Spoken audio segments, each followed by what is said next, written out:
هيك بتنجان، بطاطا، زهرة، اللي بدك اياه. بس انا هاي المرة بدون زهرة. وبعدين جبنا الطنجرة، صفطناهم كتير منيح مثل ما انتم شفتوا. صفطنا المقليات هاي، الباذنجان والبطاطا والهذا، صفطناهم كتير كويس بقاع الطنجرة. اوكي، وبندورة. بعدين حطينا طبقة رز. لا سوري، حطينا الدجاج، بعدين حطينا الرز، وضفنا شوربة بالحمص. طبعا بتكون فيها، في ناس بتضيف شعرية، كيفك كمان زاكي، بدك تضيفي شعرية او لا. اوكي. ويا دوبك الرز يا دوبك تغطيه، يا دوبك يغطى فقط وتسكري. اوكي، لو ضل معك شوية زيت بسيط حطيه في الرز، ما ضل خلص. اصلا كل الخضار والمقليات هاي يعني فيها. هون استوت معنا، شايفين كيف؟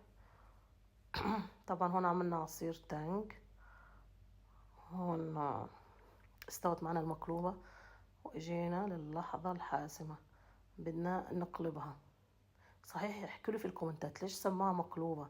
يعني مشان بنقلبها هيك بالطنجرة، بنقلبها هيك فسموها مقلوبة، ولا كيف؟ لا عن جد، ليش سموها مقلوبة؟ لا يعني مشان بنقلب الطنجرة هيك، ولازم هيك ضم التك ضم التك.